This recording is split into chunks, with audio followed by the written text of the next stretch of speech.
Olá, amigos da TVL, estamos chegando para mais uma edição do programa Nossa Gente. E no programa de hoje eu convidei o médico Newton Mota, que é cirurgião cardiovascular, para falar um pouquinho sobre a sua longa jornada na medicina e também no trabalho, no cotidiano, na vida, porque já está em Blumenau. Lá se vai um bom tempo, né, doutor? Prazer tê-lo aqui. Igualmente, prazer é meu amigo Minosso. Alguns anos. De Blumenau são 42 anos já. Tempo todo no Santa Isabel? E também um pouco no Santa Catarina. Santo Antônio também ajudava o colega já falecido Coimbra. Na chegada era assim, eram poucos médicos na área. A gente tinha que nos ajudarmos mutuamente. O senhor é natural da onde? Rio Grande do Sul, São Luís Gonzaga, região missioneira. Uma bela região, diga-se de passagem. Bela região, embora um pouco falido o estado e a região também. Mas é uma região ainda que nos desperta saudade. Todos nós, né? Você como bom gaúcho também, já de Veranópolis, né? Pois é, eu também já passo dos 30 aqui, né? Quem vem para Blumenau gosta da terrinha e fica. Sem dúvida. Eu me sinto blumenauense. Quando essa cidade me agraciou, vamos dizer, foi o nosso falecido vereador Nagel Marinho que fez a proposição, com o título de cidadão blumenauense, e disse que eu me sentia tão blumenauense, ou até mais do que aqueles que nasceram aqui, porque eu optei por viver nessa cidade e com certeza encerrar meus dias aqui. O senhor estudou, se formou aonde? Em Porto Alegre, inicialmente em Santa Maria, morava bem próximo àquele fatídico local para nós, né, da Boate Kiss, né? Tinha uma pensão naquela ocasião, onde eu morava lá e estudava a época era o científico, depois fui para Porto Alegre fazer medicina em Porto Alegre. Na PUC? Não, na Federal, na Faculdade de Medicina da URGS. Eu fui em função, antes você me pergunte por quê, porque eu achei e acho, hoje é convicção, que na medicina os velhos têm o conhecimento e os velhos nos ensinam muito. Eu optei por ter professores mais velhos que tinha na medicina da URGS. A PUC estava começando naquela época. Ainda hoje, numa pesquisa recente, eu vi uma das, se não a mais indicada e de referência no país, né? Interessante. Eu pessoalmente acho que a Universidade Federal do Paraná, de Curitiba, ainda é a referência. Quem sabe na depois, medicina, o senhor na medicina. Universidade. Sem dúvida, sem dúvida. Assim como a engenharia na Federal de Santa Catarina, no geral, o curso universitário de Porto Alegre, da URGS, ele me parece que está em primeiro lugar. Agora, o que te levou para essa... Eu estava dizendo aqui uma vocação que não deixa de ser, né? Ser médico é uma vocação. É vocação, sim. É vocação. Como é que aconteceu essa escolha? A influência de alguém, um familiar, ou aquela coisa que vem da intuição de menino que se transforma na realidade? Essa pergunta me trouxe um professor, que era um psiquiatra, inclusive, que examinava um por um dos calouros que entraram na medicina. Hoje não se faz isso. Uma pena, que eu acho que deveria ser feito sempre. E me fez essa pergunta, por que você optou? Eu digo, olha, eu acho que a profissão que vai me atrair é aquela onde eu possa ajudar mais os outros. A parte de remuneração profissional vem depois. Foi a única pergunta que ele fez. Chega, por aqui estou satisfeito. E eu não disse aquilo para cativar o meu entrevistador, o meu examinador, o médico que estava examinando os calouros. Eu disse porque é uma convicção. E hoje eu estava pensando, por quê? É uma profissão que me agrada, onde eu posso ajudar mais ainda os outros. Quando se atende uma pessoa carente de recursos financeiros, você vê que está tão fragilizado, com tanto medo, que dá muita satisfação, consegue estender a mão e ajudar essa pessoa, com medicamento, com procedimento cirúrgico. Eu nunca vou esquecer o comportamento do cidadão que nós fizemos o primeiro transplante de Santa Catarina, um pintor de automóveis de Itajaí, viveu 10 anos e normalmente um período médio para o transplante de coração, 10, 12 anos sobrevive. Hoje parece estar um pouquinho mais longo esse período. E ele dizia que nunca tinha vivido, agora ele estava vivendo. Então é uma família que se recupera e isso dá uma satisfação interior muito grande. Não existe dinheiro que pague isso. E o senhor fez referência lá mesmo, o trabalho, como é que a gente chama? Após o curso? A residência. Residência, referência. residência médica, né? No Instituto de Cardiologia do Rio Grande do Sul, Porto Alegre, na Fundação Universitária de Cardiologia que administrava o Instituto. Eu já era bolsista da Fundação naquela ocasião, era um funcionário, cuidava da medicina experimental, então ficou mais fácil chegar à residência, eu tinha pontos de vantagem, vamos dizer assim. Pois é, na tua época, geralmente o profissional era formado na clínica geral, né? E o senhor já teve essa escolha já de uma especialização? Eu me lembro da doutora Ana Sechete, saudosa doutora Ana, uma das mentoras do curso de medicina da FURB. Não vamos formar médicos generalistas, vamos formar médicos, ela dizia. Então, eu tinha por obrigação estudar mais ainda as disciplinas que eu não ia fazer depois, pediatria, por exemplo. Então, a gente saía bem preparado. Não estou dizendo que hoje eles não saem bem preparado, mas a gente sabia que aqueles 6 anos eram fundamentais. E a decisão pela especialidade foi ali pelo 5º ou 6º ano que eu decidi. Bom, e o senhor chegou a atuar lá no Rio Grande do Sul? Sim. Por muito tempo, não? 3 anos. Não foi tanto tempo. Não. Agora, Mota, como é que aconteceu a tua vinda para Blumenau? Alguns aspectos. Primeiro, havia uma ideia, os 2 colegas que vieram na frente, que se formaram lá, de montar alguma coisa da cardiologia mais avançada, cirurgia cardíaca, hemodinâmica, etc. O fato da minha mulher ser de Blumenau também facilitou bastante, mas quando eu vim visitar essa cidade, me atraiu, eu já sabia da potencialidade econômica, e o econômico no sentido de uma população que tenha condições, empresariado, inclusive, de investimento. E isso gerou uma visita a Blumenau, visita ao Hospital Santa Isabel, e aí houve uma atração, digamos assim, que eu achei que era viável. Demorou, mas tudo isso, eu falei do transplante como uma situação especial na cirurgia cardiovascular, mas é um conjunto, a cardiologia como um todo, né? Tivemos uma mão muito forte do pessoal de Curitiba, o Dr. Constantino, mas demorou, o projeto demorou muito tempo, mas saiu com qualidade, no meu entendimento. E você se juntou aqui a alguns médicos já da casa, Valmor Bels, por exemplo? Isso, que nos ajudou muito, o nosso irmão mais velho, eu costumo dizer. E é uma pessoa que é um dos ícones da medicina, de Blumenau, de Santa Isabel. Alguns colegas de Florianópolis também, e montamos o grupo aqui no Santa Isabel. E aí se adaptou bem à cidade, ao trabalho? Porque Sim. Você era um médico jovem, né? Bem jovem. Menino. Atrás de menino. Eu fui criado junto a uma comunidade alemã, na cidade de São Luís Gonzaga, por incrível que pareça, é uma colônia alemã muito forte. Muito parecida com a colônia da tua região natal ali, que é mais italiana, né? Mas isso facilitou um pouco, então aqueles rigores, né? Eu só tenho que tomar cuidado para não repetir aquele hobby do alemão, né? Que o hobby do alemão qual? É trabalhar. Então se acostuma a trabalhar, mas faz parte do teu sangue o trabalho. Então me adaptei bem à cidade. O clima que é difícil, né? Mas vai fazer o quê? Nós criados numa região fria, sofremos. É a única coisa, né? Mas... E essa época do ano esquenta e muito. O bom que é perto da praia. Veja como eu fui contaminado pelo hobby alemão. Eu trabalho em Balneário Camboriú, no Hospital do Coração, desde a sua fundação, 2003. E tenho consultório lá antes, desde 95, trabalhando também os finais de semana. Aí isso é maluquice? Não. É uma cidade que trabalha, inclusive, na medicina, sexta e sábado é dia útil, dia normal. Então me acostumei, mas é um trabalho mais light. Então você aproveita a região litorânea. E a sua esposa, que o senhor disse que é de Blumenau, conheceu ela lá no Rio Grande do Sul ou foi num passeio? Não, conheci no Rio Grande também. Quando ela estava já terminando o curso dela lá, de enfermagem, ela veio para cá e, independente da vinda, o que me atraiu à cidade, é evidente que o fato dela ser daqui ajudou muito a decidir. Bom, o senhor tem filhos, né? Sim. Seguiram os caminhos do pai? Um trabalha comigo, cirurgião cardiovascular, trabalha bastante, tem a formação na FURB, fez a residência em cirurgia geral no Santa Isabel e 4 anos no INCOR em São Paulo. Acho que veio bem preparado. O senhor já chegou nos 50 anos, já completou bodas de ouro na medicina ou está perto? Olha, medicina 46 anos. Está chegando lá, né? Está chegando próximo. Dia 1º de dezembro de 72, formação em medicina na URGS. E aí mais de 40 em Blumenau, né? Exatamente. São os 46 com 42 em Blumenau. Dia 1º de janeiro de 76 comecei no Santa Isabel e também um pouco no Santa Catarina e Santo Antônio. Eu conversei aqui no programa com alguns médicos, né?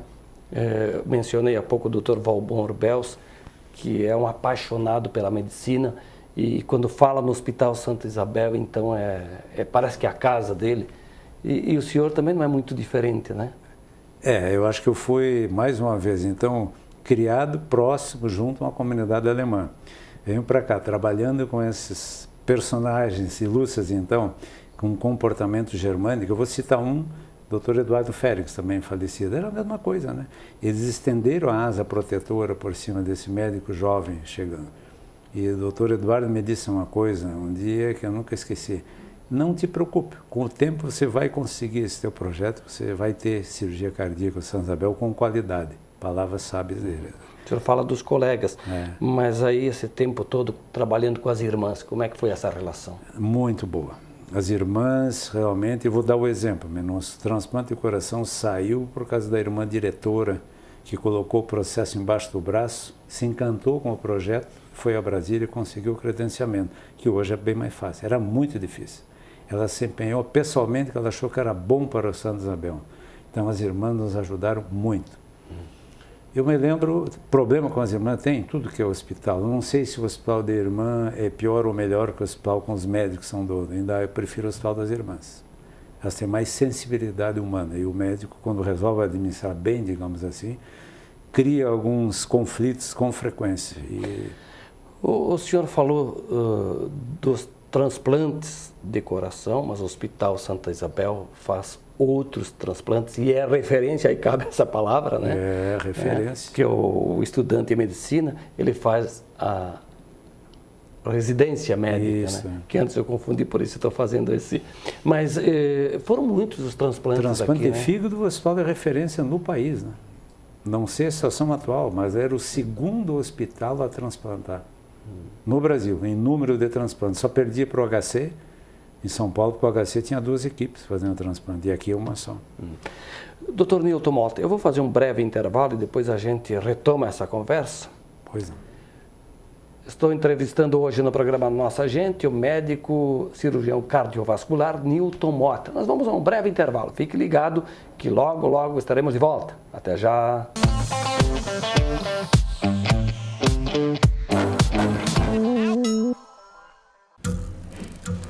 As formas de comunicação mudaram, porém a necessidade das pessoas serem ouvidas continua igual.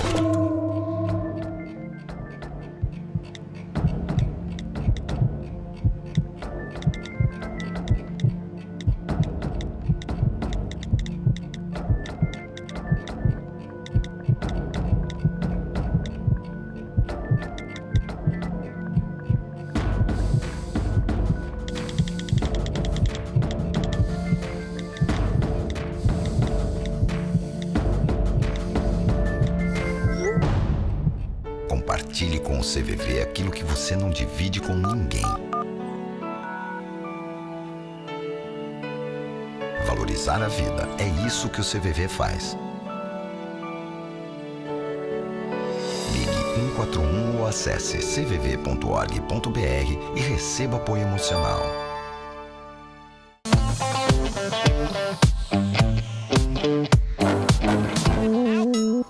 Estamos de volta na sequência do programa Nossa Gente, aqui pela TVL. Meu convidado hoje é o Dr. Nilton Mota. A gente fechou a primeira parte aqui do programa falando sobre transplante. O senhor fez muitos? Quando eu estava no final da minha residência em Porto Alegre, o meu chefe havia me preparado para ir para a Universidade de Stanford, inclusive muito amigo do Chão, e que foi o cidadão que fez o transplante. Onde o Barner estagiou, ele foi para a África do Sul e fez. E o Chão continuou na dele, fazendo transplante lá, não se preocupou que alguém que ele ajudou a preparar tivesse tomado a iniciativa de fazer o primeiro. E o meu chefe, o Ivo, que está vivo até hoje, era companheiro de golfe deles, se tornaram amigos e tinha preparado alguém para mandar para lá para fazer essa área. Por isso que me atraiu um pouco. Não é que isso fosse o foco da minha vinda para Blumenau. E o transplante tem muito aspecto místico, né? E na verdade é uma cirurgia onde tu pega um coração normal para colocar no lugar de um coração estragado, digamos assim. Então, se tiver uma certa velocidade na captação, a cirurgia é mais simples do que as outras. Muito mais simples do que uma cirurgia de uma dissecção de aorta, por exemplo. Então, na época, quando eu vim para cá, eu vim mais com a missão inicial de montar a UTI do Santa Isabel, e fizemos isso. E essa UTI, onde a minha esposa ajudou como enfermeira, depois ela assumiu a chefia de enfermagem de Santa Isabel, a implantar a UTI. Foi um trabalho lento, e aí demorou muito. Hoje o Santa Isabel tem 2 UTIs, a do coração e a UTI geral, não tem mais a UTI pediátrica. Aquilo nos tomou muito tempo, porque havia um trabalho de base para fazer que demorou. Pois é, o senhor ficou ali, o quê? 10 anos na UTI? 11 anos. 11 anos na UTI. Na década de 70, né? Exatamente. Então, depois, mas aí eu acredito piamente que o segredo da medicina é pegar, então, os mais velhos, onde eu já me incluo, e atrair os mais jovens, que a medicina precisa. Hoje você vê falar muito em cirurgia, não é só na cardiologia, a robótica. Ou seja, e nós somos muito preconceituosos. Quer um exemplo? O centro da cirurgia cardíaca ainda é, no mundo da robótica, na cirurgia cardíaca, a cidade de Leipzig, na Alemanha Oriental. Então, eles não começaram há pouco tempo. Há muito tempo, a gente fechava os olhos e não queria enxergar a realidade, que lá também tinha coisa boa, né? E com a queda do muro de Berlim, abriu, e ele é um cidadão que opera com todos os equipamentos. Com certeza houve investimento maior depois da abertura. Mas, em resumo, a tecnologia faz parte. Ajuda muito, mas não é só a tecnologia. Tem que, por trás dos equipamentos, tem que ter gente que conheça. Tem. A mão. O problema não é o teclado. A habilidade. É a mão que está por trás do teclado, da seringa, do bisturi, assim por diante. Pois é, e a logística, porque demanda, a pessoa está lá na fila esperando para ser transplantado, aí espera, tem que ver se o órgão é compatível, tem o transporte, o cuidado, né? Exatamente. Às vezes um helicóptero, um heliponto que não tinha na época, vinha até o quero-quero, não havia heliponto no hospital, cada 10, 15 minutos são preciosos para você não perder o órgão. Um cálculo de 1h30 para usar a questão do transplante do coração, já o fígado um pouco mais tempo. Então é um risco muito grande, você tem que esperar o colega que está esperando para abrir o paciente, o receptor, tem que esperar o avião pousar naquela época, para saber, pode abrir que pousamos, e se o avião não pousar? Então não abre. Com ele ponta no hospital, então todos saem ganhando. Quando eu vejo aquele helicóptero pousar no Santa Isabel, eu vejo o acidentado chegar, melhor atendido, dá uma satisfação interior, não de ver o acidentado, mas de atender melhor o acidentado. Eu fui muito criticado em 87, o dia que eu estava entregando o atendimento de vítima de trânsito a bombeiro. Era uma interferência no ato médico. Um absurdo total. O pessoal não estava querendo encarar a realidade, o futuro, que aí chegou. Claro, o bombeiro cada vez mais cuidar da área dele, a estricação, que se chama a manobra retirar da vida, e o SAMU está aí para atender, mas e o hospital? Precisa ter uma situação para receber a vítima, não adianta atender bem só. E quanto tempo demora? O senhor disse que é até fácil a cirurgia, ou menos difícil de outros órgãos, para fazer o transplante de um coração? O colega Frederico, que foi o comandante do ato cirúrgico do transplante, que dizia, é covardia trabalhar com transplante se o coração for retirado na sala ao lado, por exemplo, no Santa Isabel. Que é uma cirurgia que demora 1h30 no total, entre colocar, tirar o órgão, colocar, a demora maior para retirar o órgão. Então é um trabalho de equipe, e a equipe não só cirúrgica, a captação do órgão, o envolvimento da família que faz a doação, isso é muito sério, porque é tão sério que a mídia naquela ocasião, não vamos citar o nome da empresa na ocasião, dizia que a população era insensível à doação, isso tinha que mudar. Eu digo, não, calma, um pouquinho. Vocês têm que ter um pouco de sensibilidade. O mesmo mecanismo que faz, você bota o microfone, enquanto a jornalista, era uma jornalista até, não gostou, mas ficou quieta, não entendeu a minha opinião. Enquanto não chorar, não tira o microfone da boca. Eu entendo que esse ato, assim, o trauma é importante para a mídia, mas você não pode esquecer que uma família que perde um jovem, um filho, está perdendo um projeto de vida. Então, respeite a dor. O ato de doar não é naquele momento, é alguns anos antes. Então, esse ato da captação é que é difícil, e Santa Catarina é pioneiro em equipes bem preparadas, por isso que aqui se capta muito. E na questão da doação tem a cultura do povo, as questões religiosas, enfim, todo um trabalho de entendimento anterior para que se tenha mais doadores. Agora, doutor Mota, quando se faz necessário, entrar um pouquinho dentro da realidade, digamos assim, da questão médica mesmo, quando que o paciente necessita, de fato, do transplante? Falar pelo coração, que é a tua área. O triste é que quando tem indicação de transplante, mesmo ele não vive muito tempo se não transplantar. Você deixa como uma última alternativa, e não a primeira alternativa ao transplante. Só que nós temos que refletir qual é o melhor momento. E aí o médico assistente e o paciente têm que descobrir esse momento ideal. Se esperar muito, ele não vai sobreviver para esperar o doador compatível com o corpo dele. Isso que é complicado. A pessoa transplantada muda o sentimento, que a gente fala muito do coração, que é algo... Estou falando aqui de questões emocionais e de sentimentos também, de afetividade. O comportamento muda da família, não só do transplantado, da família. Ele muda o comportamento, mexe com a cabeça dele. Transplanta o órgão, no caso do coração, mas aqui a cabeça mexe. Ele muda o comportamento, ele começa a refletir de um modo diferente sobre os problemas da vida, vamos dizer assim. Daí esse auxílio de toda uma equipe, de psicólogos, enfim, né? E nós médicos mesmo nos motivamos, nos sentimos. Eu me lembro desse primeiro transplantado, tinha 33 anos, morreu aos 43. Claro que se torna amigo da gente. Ele numa praia, no litoral, lá na Penha, eu tenho casa ali próximo, ele disse para a mulher dele, eu vou dar uma descansada, depois vamos visitar o Dr. Mota antes de ir para casa, ele morava em Itajaí. Aí ela olhou para o lado, ele estava demorando para acordar, estava morto. Morte súbita, mas é natural isso, né? Só que eu nunca esqueço o que ele disse, com 5 anos de sobrevida, nunca vivi o que eu estou vivendo agora. Viveu com intensidade, filho, né? Lógico, qualidade de vida, né? Pois é, e pode um coração feminino ser transplantado num homem, do contrário também? Tem limite de idade de um para o outro? Não, como é que é? A idade tem até os 60, 65 anos no máximo. O importante não é a idade, é a condição do coração e principalmente o peso do doador. Ele não pode ter menos que 10% do peso do receptor. O receptor tem 80 quilos, 72 quilos no mínimo o doador. A gente está falando aqui, fazendo referência ao transplante, especialmente na sua área, o senhor que é cirurgião cardiovascular, mas o senhor trata do coração de um modo geral, né? Sim. É a sua especialidade. Exato. O doutor Adib Jatene que dizia, todos somos cardiologistas. Uns operam, outros não. Uns operam mais, outros menos, mas são cardiologistas. Agora, a medicina evoluiu muito nos últimos tempos.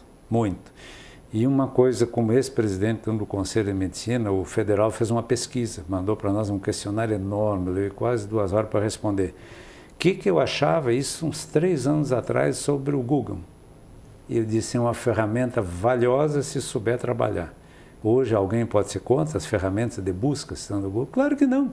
Ou seja, o conhecimento. Qual é o problema do cidadão descobrir sobre a sua doença e você trocar ideia com ele e explicar? Em algum tempo a gente entrava numa banca de advogados ou num consultório médico, prateleiras recheadas de livros. Hoje é o computador, né? É o computador e a internet, né? Pois é.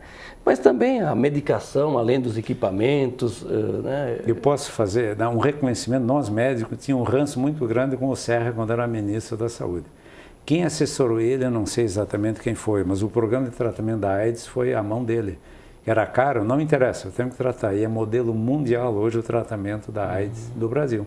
Então mostra que não é só médico que faz uma boa gestão na saúde. O Serra é um exemplo, eu não simpatizo nem um pouquinho com ele. Agora, vamos reconhecer o mérito do cidadão. Já que o senhor associou o Serra, que foi ministro da Saúde, eu vou trazer aqui para a realidade. O senhor foi secretário municipal de saúde por 2 oportunidades. Secretário repetente, não fez a lição direito como professor. Não, mas trabalhou com o pai e com o filho. O Wilson Kleinobig, 2 anos, o professor Sassi, que substituiu o Wilson quando ele foi para o Estado, e o filho, o João Paulo, foi dar uma mão para ele no começo. Um bom tempo, então, a serviço da secretaria, né? 6 anos, 4 mais 2 anos. O que te marcou nessa passagem aí no poder público? Sempre vai faltar dinheiro. O dinheiro sempre vai ser curto. Eu tenho um irmão que militou na política, no TCU, que me fez uma pergunta. Tem dinheiro lá? Tem. Aí que está o problema. Quando tem dinheiro já é o problema. Olha o que aconteceu nesse país.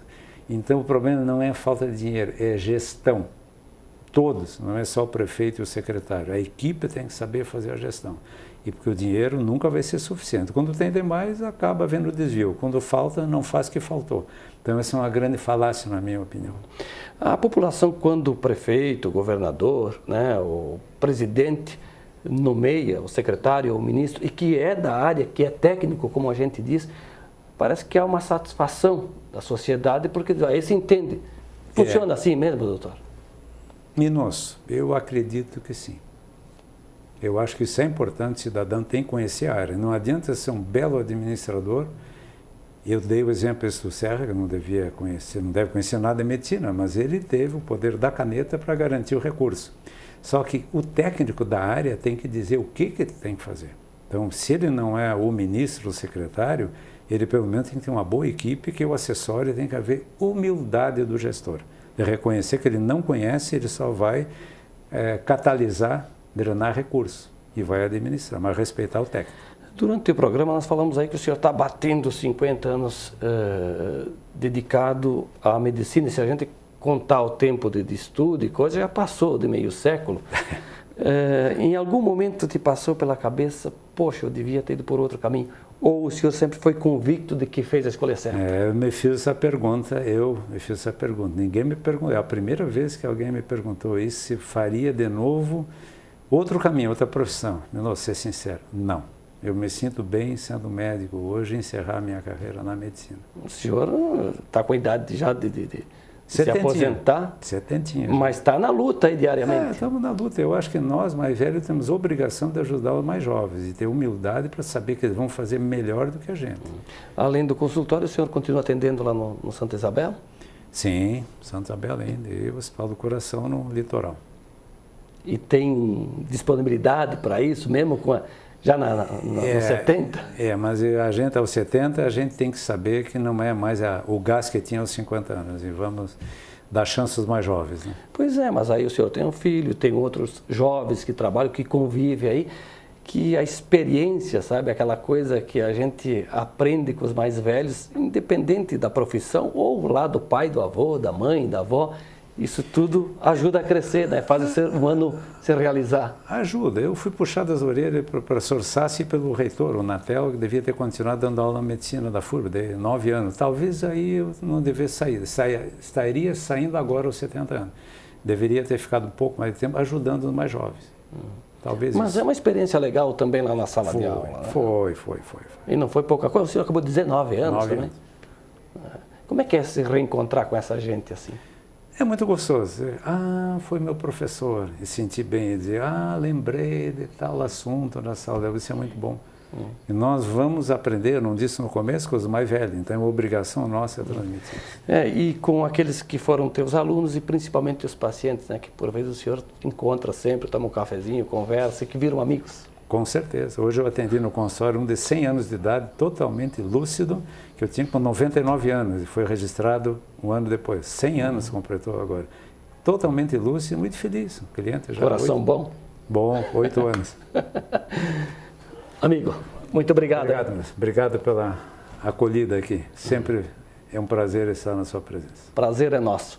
Newton Mota, médico, cirurgião cardiovascular, foi o nosso entrevistado hoje no programa Nossa Gente, que está chegando ao seu final. Eu te convido para que você continue nos fazendo companhia. A todos, um grande abraço e até a próxima.